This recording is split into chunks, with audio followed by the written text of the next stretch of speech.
Hi everyone, welcome back. Today we're going to create a super easy leopard print mani using dip powders from Bling Galleria. The first one here, it's a beautiful fine glitter called Lioness, and it is stunning. This glitter right here is not your typical gold glitter. Look at that reflection. Oh, I could look at that all day. It is more of like a white gold, but it is so pretty. It's not too brassy, it's not too yellowy. It is the perfect white gold, and it pairs perfectly with this unique glitter here you're going to see here. So in the jar it looks like a black glitter, but when you apply it, it turns more into like a solid black. Now this, you could use this two ways. You could use it as the dip powder to make it the black, or you could do a sugared nail. And when you see this dip powder here in action, you will see what I mean when I talk about the sugar nail, because I was really debating if I should keep it like that or not, but I decided we're going to do a fun like New Year's Eve mani with these colors as well, and then I'm going to sugar that nail. And I'm obsessed with this gorgeous red. This is a stunning red. It's not too dark, it's not too bright, it's like the perfect bright red that goes great and complements with the gold, the silver, and the black accents in this dip powder. And then how fun are these leopard prints? These are holographic black leopard prints, and they lay super flat, so those pieces are not too hard. They're very flexible, so you can get the desired shape and area on your nail that you want, so they're really easy to work with. And here are the 3 dip powders in those fun leopard spots. I just think that these colors are so fun, and they're screaming the cooler seasons to me, these color tones. So for today's mani, we are going to be doing the gel method. So you will see on my hand there, I am covering up as best as I can. I have an IV in my hand. If you saw my video from Monday, I am permanently in the hospital now with some complications with my pregnancy. So tentatively, I am scheduled to be here until about December 23rd, but things can change daily with the adventure that I'm on right now. But that is my current like hospital stay. Hopefully I can go home before Christmas, because that would be amazing. But that is what you're seeing in the video. I will try and cover it up as best as I can, but we will get through this journey together, creating some beautiful manis. Now, how pretty is that glitter? It is stunning. All right, so we're gonna get back into this mani process, and then I'll pop back in when it's time to apply some of those fun leopard spots.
All right, let's go ahead and apply some of these leopard spots. Now, we did the gel method, so I'm going to go ahead and place gel over the entire nail, and then I'm going to go ahead and hand place the desired amount of leopard spots that I want on each nail.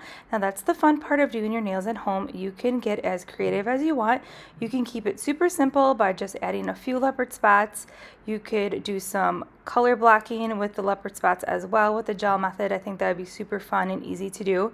Now, if you are doing the dip liquids, you would do everything that I did here in the mani, but before filing and buffing, you would go ahead and add your spots and clear encapsulate. So there's two different, there's many different ways that you could apply this, either with your dip liquids or your gels, whatever works best for you. And I really like how flat that these leopard prints lay flat on the nail, because sometimes chunky glitters or anything like printed that's not like a full like circle can be really hard to manipulate into the nail, but these leopard prints are super easy and they lay really flat in the nail. So I do really like that they are thin and that they apply really nicely. So I'm going to continue putting more leopard spots, and I'm going to add some to the gold nail as well, and then I will be back in just a few moments.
All right, we're just wrapping up this fun leopard print mani, and how fun is this mani? I think it's super cute. I really do like leopard. Now stay tuned. I will be doing some other leopard print manis. We're going to do some bright colors. Also, Bling Galleria has tons of other leopard print. So if these bright reds and the gold aren't your jam, definitely head over to Bling Galleria. They have so many fun leopard print dips. There's even a snow leopard collection, which would be perfect for that winter season. So I really did enjoy this mani. I think it's super fun. It is just what I needed for a little pick-me-up, and there's just something about leopard spots that just melts my heart. So I will go ahead and link everything we use in today's video in the description box below, and I'll see you in my next upload. Bye!